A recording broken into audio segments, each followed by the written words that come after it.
Tai sveiki, mėlyjei ministrantų pokalbių kanalų žiūrovai, stebėtojai. Tikriausiai mūsų pasigedote, kadangi jau beveik mėnuo, kaip nesame įkėlę, tai galbūt buvo klausimų, kur mes dingę, bet mes ateinam ir ateinam su tokia pakankamai įdomia tema, kuri yra svarbi šiuolaikiniam jaunimui ir ne tik ir visiems žmonėms. Ir šiandien svečiuose turim, tai juos pristatys. Turime Antaną Matusevičių, Šakių kleboną, taip pat ir egzorcistą. Vyskupijos egzorcistą, taip. Sveiki, gyvi. Tai mes jūs pasikvietėm, nes visų pirma, egzorcistas tai toks yra, labai, iš viso patys tie egzorcizmai yra labai tokia įdomi tema jaunimui ir labai domisi jaunimas šitą temą. Net esu girdėjęs iš draugų, kurie net ir nelabai tiki, jiems vis tiek tie egzorcizmai yra labai įdomus. Tai mes jūs norėjom pasikviesti, kad galbūt jūs ir atsakytumėte į kai kurios klausimus, kuris jaunimas pateiks. Ir taip pat ir pasiruošėm klausimų, kurio kalbėsim tokią pagrindinę temą, tai yra artėjanti nekrikščioniška šventė Helovynas ir kodėl ji yra bloga. Ir kokių neigiamų padarinių turi mūsų dvasiniam gyvenimui, nes jaunimas yra labai įlinkęs į madas, kurios ateina iš užsienio. Ir tas pats Helovynas, ta pati šventė, jinai labai plinta ir tarp jaunimo nuolatos auga. Tai galbūt pirmiausia pradėkime nuo šių šventės ištakų, kokios jos yra, galbūt jūs trumpai pristatytumėte. Helovynas savo šaknimis siekia tolimus šimtmečius, gal kokie 8 ar gal net senesnį amžių po Kristaus. Iš druidų, iš keltų kraštų kilę šitie ritualai. Šitą šventę tai reiškia, jo šaknys yra pagoniškos. Bet noriu pasakyti, kad katalikų bažnyčia labai dažnai tokį kaip atspirties tašką turi pagoniškas šventes, pavyzdžiui, Kalėdos irgi jos yra Kristaus gimimo šventė, kuriuose mes švenčiame ir minime Jėzaus įsikūnymą, Dievo tapimą žmogumi, Marijos sūnumi. Tai irgi švenčiame būtent tą dieną, kada Saulė pradeda savo pergalės, tarsi žygį, žiemos lygiadieniai, kai naktis pradeda trumpėti, o diena ilgėti, tai turbūt visos pagoniškos tautos tą lygiadienį, žiemos lygiadienį švęsdavo. Ir būtent katalikai stengdavosi irgi ateiti į tokį, į pasaulį, pagonių pasaulį, toms labai svarbioms šventėms arba tiems svarbiems metų laikams suteikdavo tokį krikščionišką pobūdį, krikščionišką turinį. Tai Helovynas irgi kažkas panašaus, būdavo švenčiama derliaus šventė, būdavo švenčiama tam keltų krašte, švenčiama gal mirusių kultas, tas Samlainas, koks ten dievaitis mirusių. Ir krikščionybė iš tikrųjų irgi įdėjo tą naują turinį, pradėjo švęsti visų šventųjų šventę, mirusių paminėjimą. Tik tai kas yra toks neigiamas momentas, kad dabar sugrįžta tas būtent pagoniška tendencija. Jau nebešvenčia daugelis jaunų žmonių ir ne tik jaunų žmonių. Šitam Helovyno šventės kontekste nebešvenčia visų šventųjų, nebešvenčia maldų už mirusius vėlinių dienos, bet būtent tas pagoniškas momentas pradeda dominuoti. Toks pramoginis, net komercinis momentas pradeda dominuoti ir kas yra baisu, čia būtent kaip egzorcisto taško pozicijų vertinant, tie pagoniški momentai, jie labai dažnai susiję su magijos elementais, su tokiais burtais, tai, sakykime, okultistai, satanistai, raganos, būtent šito šventės kontekste jie iš tikrųjų turi tokią turbūt pačią svarbiausią metų šventę, kai daro net iniciacijas, kai tas satanistai aukoja tas tai vadinamas juodasias mišias, kai net žmonių aukos aukojamos, jau nekalbant apie gyvūnų aukas, daug šio laikų dingsta katinų, ypatingai juodos spalvos. Jie panaudojami irgi tuose visokiuose ritualuose. Netgi tos šventės, Helovyno šventė, kuri švenčiama, tarkim, mokykloje, nežinau kaip Lietuvoje, bet užsieniuose labai dažnai kviečiami magai, mediumai, ir jie netgi tuos vaikų darželiuose daro tuos paminėjimus, tai netgi inicijuoja, reiškia, įveda jaunus tuos vaikus, jaunus žmonės įveda į būtent į, sakykime, vyksta tam tikra iniciacija, įveda į satanistų gretas, taip tiesiog netiesiogiai nieko apie tai nepasakoja, bet tiesiog į kultizmą, į kultinės praktikas žmonės patys to nesuprasdami yra įlezinami ir paskui labai dažnai tie žmonės, kurie taip pat aktyviau arba giliau okultizme dalyvauja per Helovyną, jie iš tikrųjų atitolsta nuo tikėjimo, jų gyvenime prasideda tam tikri blogi dalykai. Piktoji dvasia pradeda griauti gyvenimą, gali įpulti į nuodėmes, į kokias okultinės nuodėmes, į kokias nors priklausomybės ir panašių dalykus. Tai, kai matome, čia visokiausių tokių galima pastebėti neigiamų dalykų ir komercinių dalykų, nes, pavyzdžiui, esu skaitęs, kad Didžioji Britanijoje žmonės išleidžia labai per šitas šventes labai daug pinigų, įsigyti visokias kaukes, drabužius. Lenkija irgi visokiems, platesnis toks Lenkijos kontekstas, kažkas yra paskaičiavęs, kad per metus Lenkai išleidžia visokiam burtą, magijos priemonėmis įgyti ir būtent Helovyno atributikai apie 2 milijardus zlotų, tai yra tikrai pakankamai dideli pinigai. Tai čia būtų galima daug kalbėti, bet taip pradžioje tiek noriu pasakyti. Užsiminė drabužius, tą tokią atributiką ir tarp jaunimo, kiek ir tenka diskutuoti su savo amžiaus ir šiaip tenka matyti, kada jau pati ta šventė artėja, kad jie užsakinėja kostiumus, perka įvairiausius dalykus, užsisakinėja iš interneto. Tai ar tai daro kažkokią įtaką, ar tai yra neigiama įtaka mūsų dvasiniam augimui ir šiaip pačiam dvasiniam gyvenimui? Galbūt tie tokie drabužių įsigijimas, kokios kitokios atributikos įsigijimas galbūt kažkokios tiesioginės įtakos nepadarys.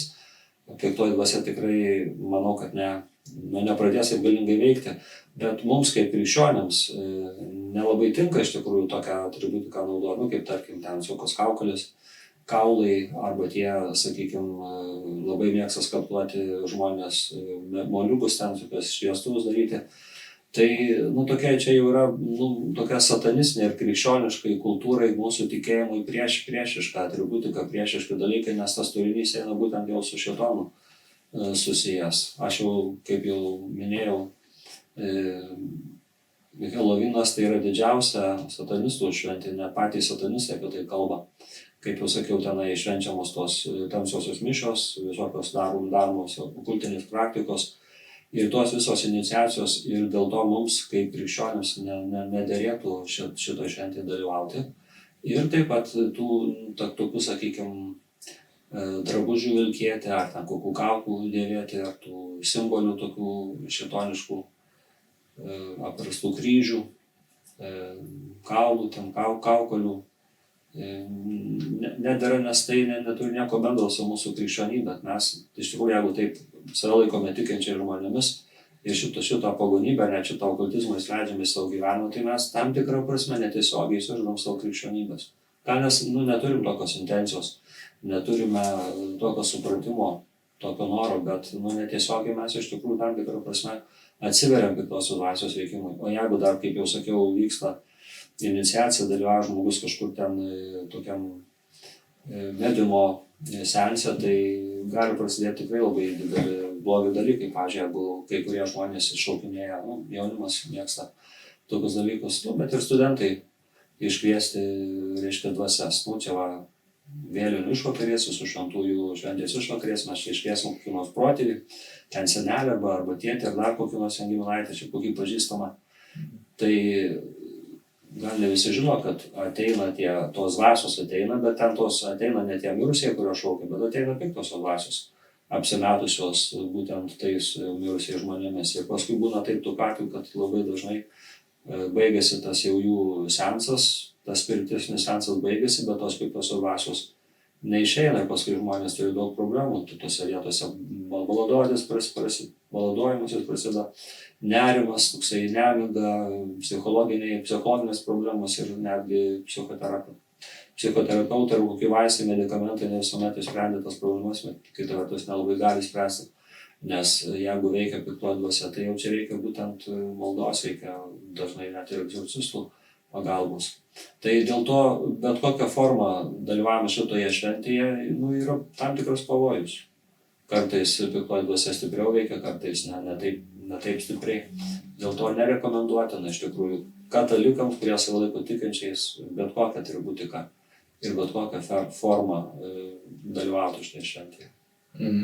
O dabar dar turime vieną klausimą iš klausytojų. Ar krikščionis, kuris reguliariai atlieka išpažintį, priima komuniją, gyvena pagal Dievo ir bažnyčios įsakymus, gali būti apsėstas?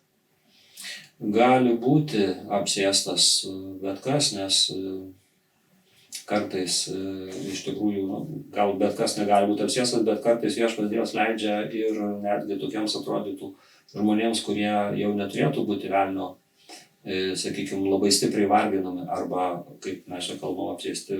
Yra tokių atvejų, kad net pakankamai šventi žmonės buvo piktų dvasių varginami. Tarkim, tokia, šventai paskelbta moteris Gema Galganina irgi buvo labai stipriai vargino piktų dvasių, bet buvo tikrai labai dievota mergina ir tikrai švento gyvenimo moteris, galim pavadinti netgi mistikė.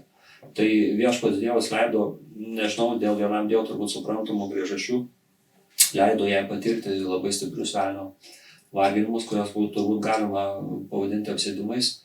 Galbūt tai nebuvo patys tokia sunkiausia forma piktosios dvasios veikimo žmoguje, žmogaus kūne. Nes pati stipriausia tai būtent užvaldymas, bet tik buvo pakankamai stiprus velnio varginimas ir tai sakau, tik tai vienam Dievui žinoma, kodėl jisai leido tą moteriai tokius išgyvenimus patirti. Manau, nesu labai gerai susipažinęs, bet manau, kad Viešpats Jėzus jos atsiklausė, ar jis sutiktų, reiškia, dėl Dievo valios iškentėti tokias kančias, nes piktosios dvasios tas apsėdimas arba visiškas užvaldymas žmogaus, kada piktoji dvasia pajungia ne tik žmogaus kūną, bet ir žmogaus valią, yra iš tikrųjų labai sunkus išgyvenimai ir Dievas tikriausiai turėdamas kažkokį tai planą leido šitai, reiškia, šventai dievotai moteriškai Gemai patirti šitos velnio antpuolius. Paskui, aišku, jinai buvo išlaisvinta, bet kiek laiko truko tas vargimas nepasakyčiau, bet tai rodo, kad iš tikrųjų Dievas leidžia kartais, turėdamas kažkokį tai gerą tikslą, galbūt per to žmogaus kančią atneši kažkam išlaisvimą arba kokią nors malonę kažkam suteikti, Dievas leidžia. Netgi tokiems, pasakykime, ganėtinai švento gyvenimo žmonėms patirti piktosios dvasios atakas. Pavyzdžiui, šventųjų gyvenimuose irgi buvo tikrai ne vienas atvejis, kai pikto dvasia juos puldavo, visai gundydavo. Tarkim, garsus yra pasakojimai apie Antaną Atsiskyrėlį, kuris buvo pirmasis vienuolis, kai piktos dvasios jį tenai visai vargindavo. Tarkim, Padre Pio italų garsus šventasis stigmatizuotasis irgi nuolatos patirdavo piktosios dvasios varginimus, ten smūgius ir apie pagundas jau net nekalbam, bet tiesiog ir muždavo ten jį turbūt. Apie kunigą Arsų kleboną Joną Mariją Venėjų irgi pasakojama, kad jis irgi būdavo velnio puolamas, sumušamas. Tai tokių dalykų čia mes galime rasti istorijoje tikrai labai daug, tai dėl to galvoti, kad čia tik tai kai kurie labai dideli nusidėlė arba kažkokios satanistai arba okultistai gali būti velnio užpuolami ir terorizuojami ir varginami, tai pavojinga tokia tendencija. Velnias labai nori, kad žmonės būtent taip galvotų, kad jo nėra, kad jisai čia labai toli ir kad čia, bet kaip gali gyventi ir jisai iš tikrųjų neveiks žmonių gyvenime. O sakykime, dar mano vienas dalykas, aš turbūt jūs paminėjot, kad kuomet, pavyzdžiui, jaunuoliai 31 spalio kviečiasi dvasias, ten sveikim giminaičius, pažįstamus, bet ateina ne tie artimieji, kurie iškeliauja, bet tas būtent piktosios dvasios. Tai galima taip drąsiai teikti, kad velnias ar net ta piktoji dvasia, jie keičia tos pavidalus ir ta prasme, jie gali įsikūnyti ir mus apsupti tiesiog. Piktoji dvasia yra melo tėvas, jisai kartais apsimeta netgi šviesos angelų. Aš esu kažkur skaitęs, girdėjęs apie tai, kaip Viešpats Dievas tam tikrą masonų ložę nuvedė ten keletą turbūt Lenkų tautybės žmonių. Vienas buvo turbūt diplomatas, kitas buvo šiaip giliai tikinti žmogus. Tai dalyvavo ten būtent masonų, tam slaptam suvažiavime, kažkur ten iš Šveicarijoje, ar kur ten jie.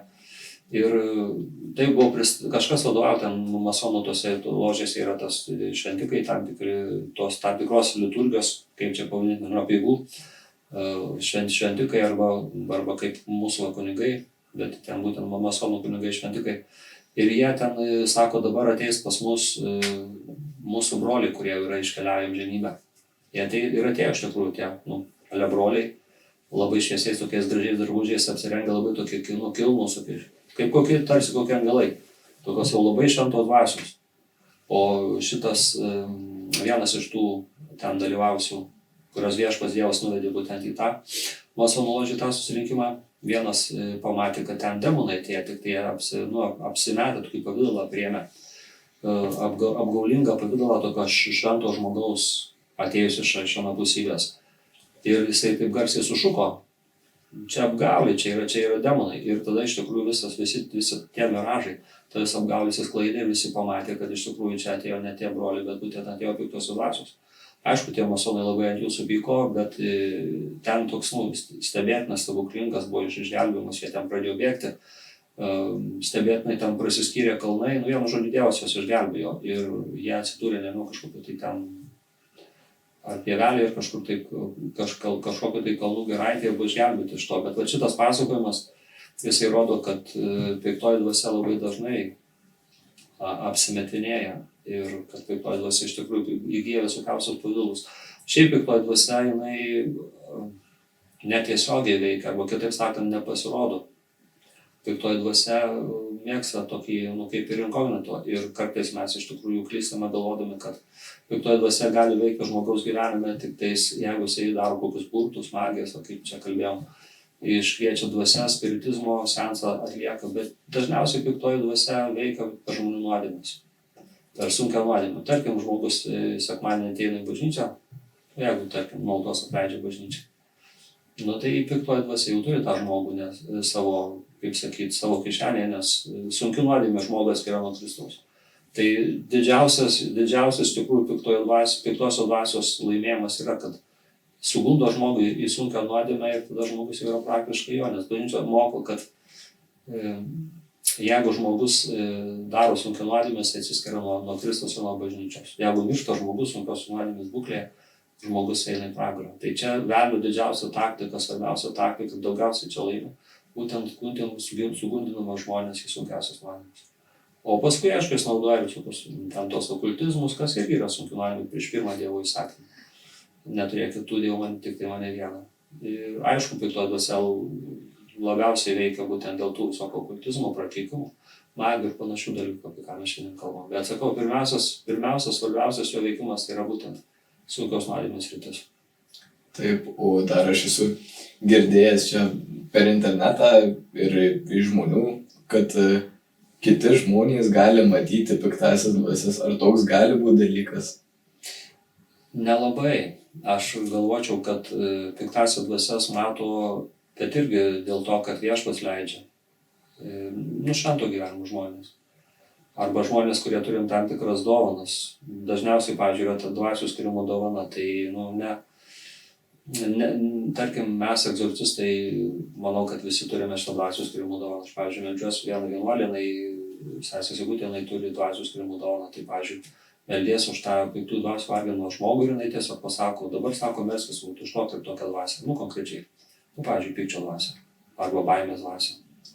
Ir tada pradeda melstis įvardinti tą dvasią ir matai, kad tas žmogus, aišku, ne tas žmogus, bet piktoji dvasia, ta konkreti dvasia, tarkim, pykčio dvasia, jinai pradeda ten visokias manifestacijas daryti. Tiesiog matai, kad pataikai 10, kad buvo teisingai įvardinta. Tai taip tiesiogiai piktų dvasių mes nematysime ir labai nedaug žmonių turi tokį gebėjimą, tokią dovaną, gal dovana būtų geriau pasakius. Bet matyti piktosios dvasios, tarkim, veikimus. Egzorcistai kunigai meldžiasi už piktų dvasių varginimą žmonės ir matosi piktų dvasių veikimas. Matosi, sakykime, veidas įsikreipia, akys į viršų eina, obuoliai balti pasidaro akių. Visokie ten drebėjimai, reiškia, žmogaus kūnas dreba, žmogus tiesiog sąmonės netenka, ta prasme, kad jisai neprisimena, kas čia vyko. Tai va tokių velnio pasireiškimų tai yra yra tikrai daug, bet šiaip, kad kiekvienas žmogus arba labai dažnas žmogus mato piktą dvasią tiesiogiai tokią, kokia jinai yra, tai ne, čia netikslu. Nėra taip. Velnias slepiasi iš tikrųjų.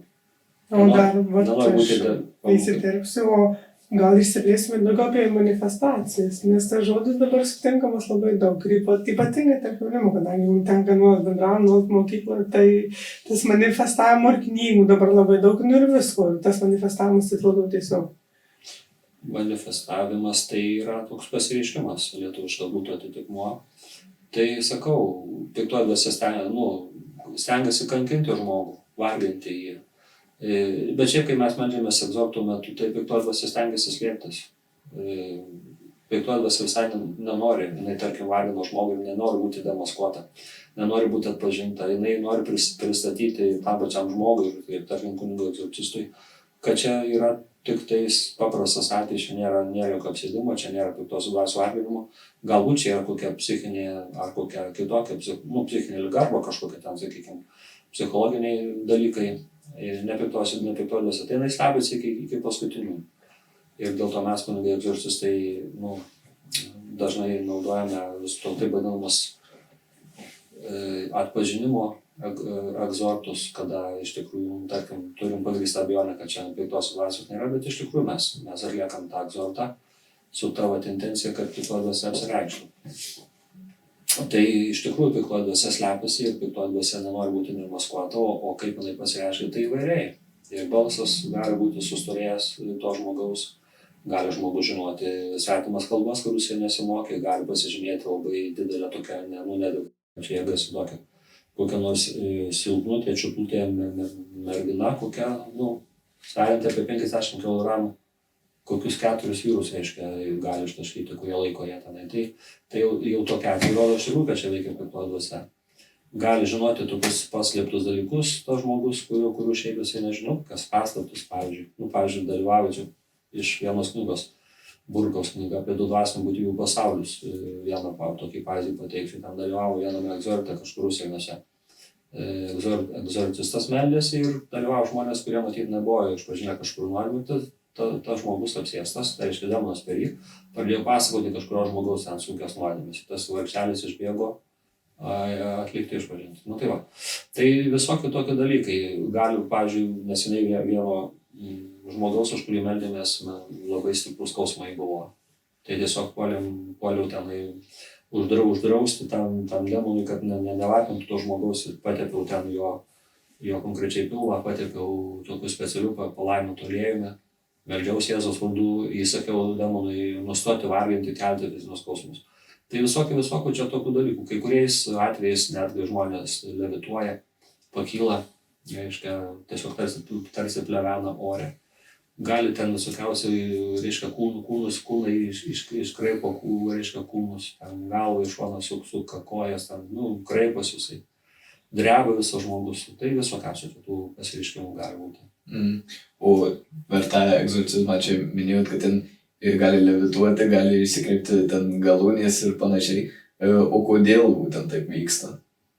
Sunku pasakyti, piktoji dvasia iš tikrųjų nenori palikti to žmogaus ir jinai, kai kunigas meldžiasi, noriu pabrėžti, kad kunigo malda tai nėra čia vien tik tai to kunigo malda ir ne tiek to kunigo malda, kiek ir visos bažnyčios malda, visa bažnyčia, angelai, šventieji, švenčiausia trybė irgi meldžiasi už Jėzus, šventoji dvasia, meldžiasi mergelė Marija ir daugybė kitų žmonių užtarėjų meldžiasi, tai piktai dvasia iš tikrųjų pasidaro nepakeliamas ta malda, tiesiog, jinai labai kenčia ir tada ta kančia būtent išreiškia visokiamis formomis. Vargina tą žmogų, sukelia jam tokius skausmus. Kitą kartą piktoji dvasia turi tokią taktiką, kad žmogui būtų taip nepakeliama, kad jisai daugiau nebeitų tuos egzortus, nes bando įtikinti piktoji dvasia, matai, kai tu neėjai egzortus, tai tau viskas buvo gerai, dabar tu pradėjai lankyti egzortus, čia už to melsis pradėjo, tau žiūrėk čia kokios kančios, geriau tu čia nustok vėl ir tau geriau, viskas bus geriau. Tai va, tai jis melagis ir piktasis ir stengiasi žmonės visokiojopai varginti arba visokias taktikas naudoja. Gali būti visokių kitokių priežasčių. Kaip jau sakiau, velnias labai kenčia, dėl to tai pasireiškia, gali tą žmogų, kaip sakiau, bandyti nutolinti nuo egzortų. gali būti dar kitokių sumetimų. Įbauginti galbūt kažką nori. Kartais egzorcistą bando išgąsdinti. Nu, tai visai čia būna. Tai vat ir buvo toks klausimas, ar yra tokių buvę atvejų, kai egzorcistas turi pasitraukti, nes jeigu yra per didelį, kada jis negali vykdyti. Ne, tokių atvejų nėra ir nebuvo. Čia gal žmonės turi tokį įspūdį susidaro iš to filmo, kur ten buvo kažkada rodyta Omen ar koks tenai, kaip tenai, ar egzorcistas turbūt, kaip tenai egzorcistas netgi kažkokį psichologinį momentą panaudojo. Pačioj pabaigoje, reiškia, vienas egzorcistas žuvo tenai, atlikdamas egzortą, kitas atėjo ir pakvietė tą piktąją dvasią į save ir tada ta piktoji dvasia iš to apsėsto perėjo jį ir tada jis ten puolė, reiškia, nuo laiptų ten turbūt irgi žuvo ir taip ta piktoji dvasia užlaisvino. Bet tai čia, žinot, fantazija, čia yra filmas, tai su realybė dažnai neturi nieko bendro. Aišku, ten yra panašių dalykų, tokių, tikrų dalykų, kurie ten filme pavaizduoti. Bet šiaip tai iš tikrųjų piktoji dvasia yra nugalėta, jinai nereikia bijoti piktosios dvasios. Aišku, nereikia jos visai nuvertinti. Jinai yra tikrai labai galingas puolęs angelas, intelektas ir jos galios gebėjimai, pažinimai ir patirtis, nesgi visa žmonijos istorija prasidėjo, kai dar žmonių nebuvo jau piktosios dvasios buvo, tai jau jos turi kaip sakytos patirties labai daug žmonių apgaudinėjimo, žmonių varginimo kelyje. Bet piktoji dvasia yra nugalėta ir jinai iš tikrųjų nėra pati galingiausia. Jėzus yra nugalėtojas ir Jėzus piktai dvasiai leidžia, kaip jau pradžioje kalbėjau, dėl tam tikrų vienam dieviškumo priežasčių varginti žmonės kai kurios. Aišku, Dievas nekaltas, kad tie žmonės varginami, bet kartais Viešpats leidžia net, kai matome šventiems žmonėms kentėti. O dažniausiai tai patys žmonės turėtų prisimti atsakomybę. Arba patys žmonės, kurie varginami, arba jų aplinka, tarkim, jų ten giminaičiai, arba kiti žmonės, kurie, tarkim, prakeikia arba užbarė ir dar kažką magijas, kokias daro ant jų, tai jie yra atsakingi už tai, kad kažkoks konkretus žmogus yra varginamas. Bet piktoji dvasia, tą reikėtų pabrėžti, gali veikti tik tiek, kiek Viešpats jai leidžia. Ir tai gali kilti klausimas, kodėl, tarkim, egzorcistai daugybė kitų žmonių elgiasi, o piktoji dvasia nepasitraukia. Tai vėlgi sunku pasakyti, tik vienas Dievas žino, galbūt Dievas nori, kad tas žmogus būtų varginamas, kad tas žmogus dar labiau prie Dievo priartėtų. Dievas galėtų išlaisvinti jį greitai, bet labai dažnai mes susiduriam su tokiu požiūriu neteisingu, negeru. Žmonės ateina pas egzorcistą pagalbos, aišku, jie labai kenčia, kai kurie labai stipriai, ir jie galvoja, kad štai egzorcistas žmonė pasimels ir visos problemos išsispręs. O Dievas leidžia žmogui dažnai, čia yra viena priežasčių, kodėl Dievas leidžia piktai dvasiai veikti, kad žmogus pradėtų eiti tokiu atsivertimo keliu, kad žmogus pradėtų lankyti bažnyčią, eitų išpažinties, priimtų sakramentus, melstųsi, kokią maldos grupelį siuntų, šventą raštą skaitytų. Vienu žodžiu, kad žmogus iš tikrųjų keistų gyvenimą ir taptų tikinčiu.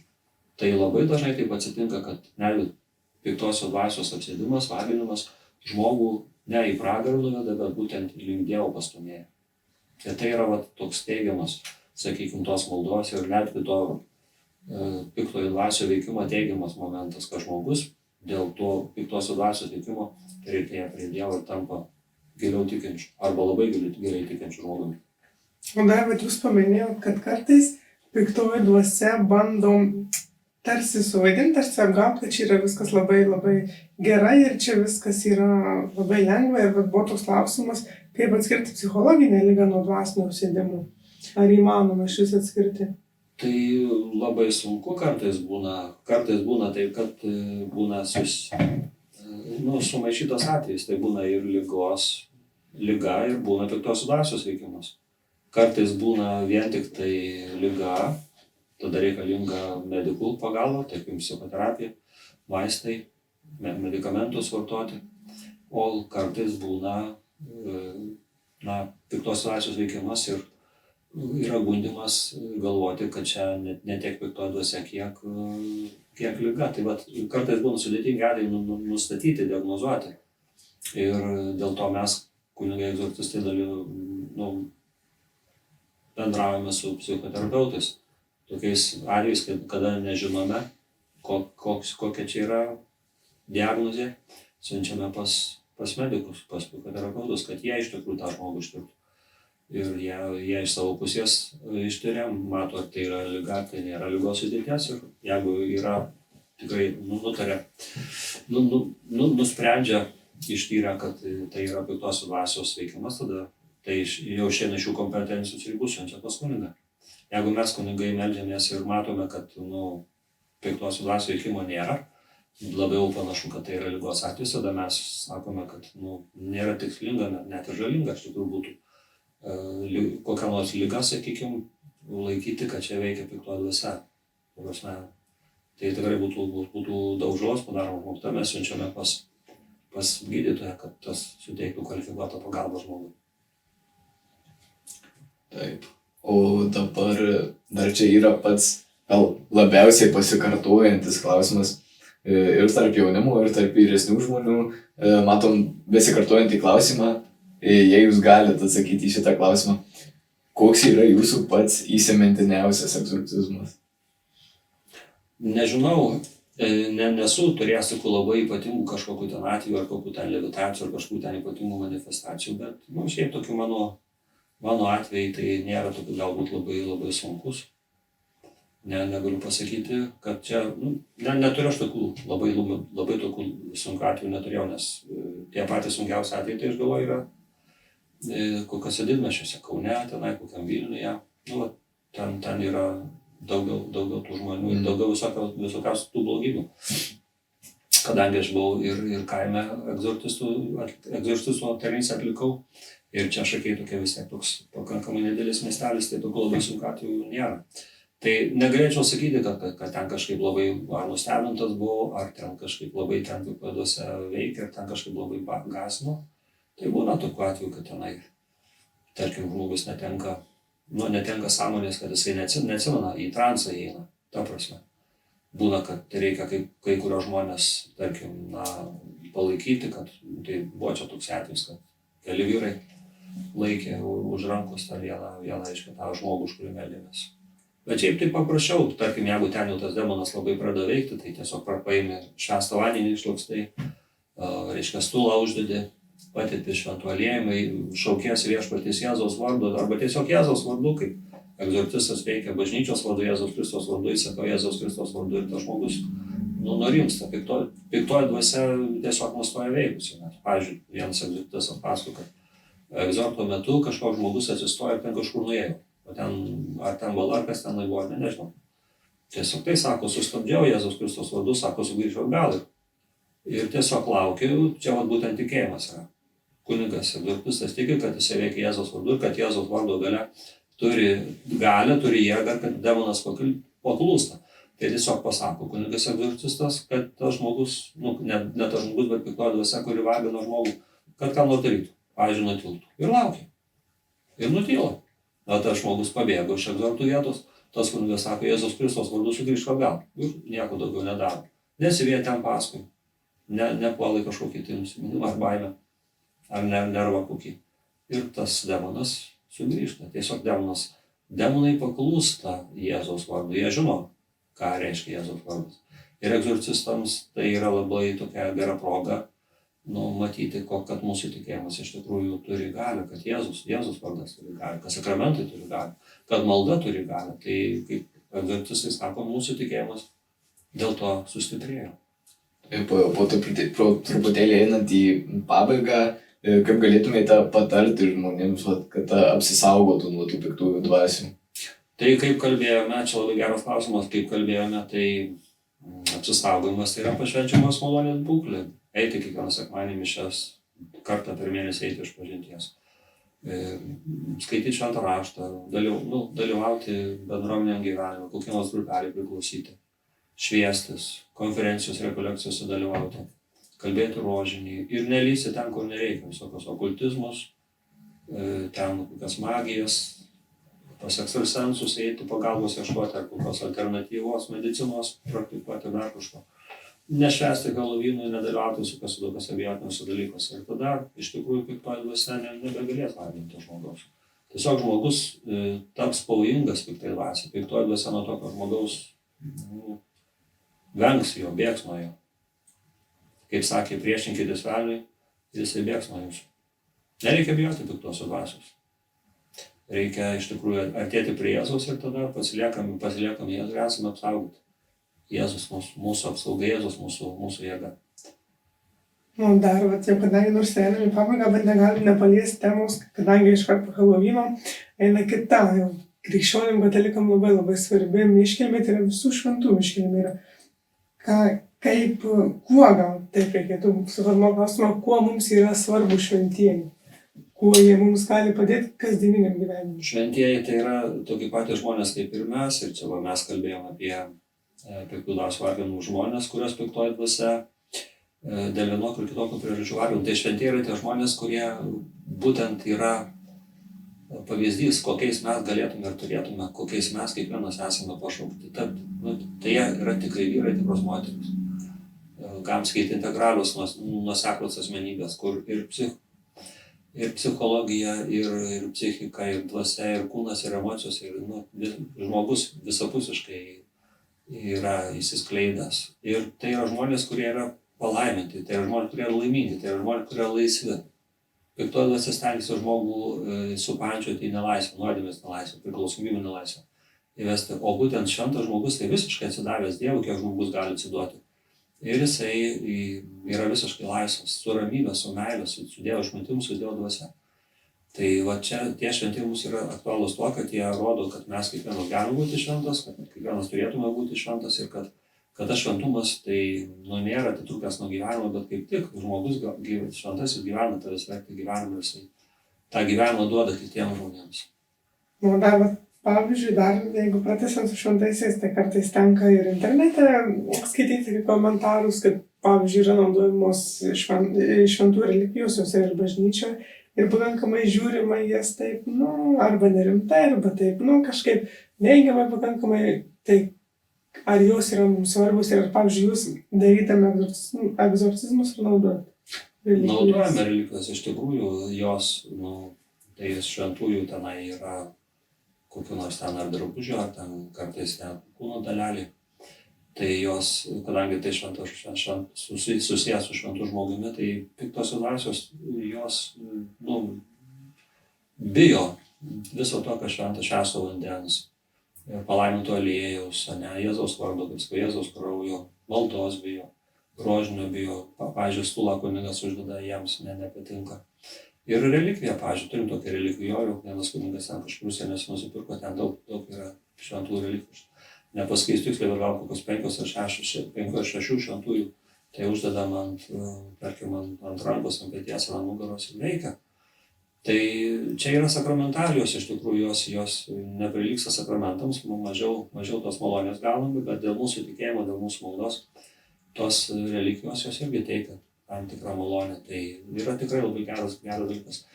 Sakau, pervertinti, sureikšminti to nereikėtų, bet visiškai nevertinti.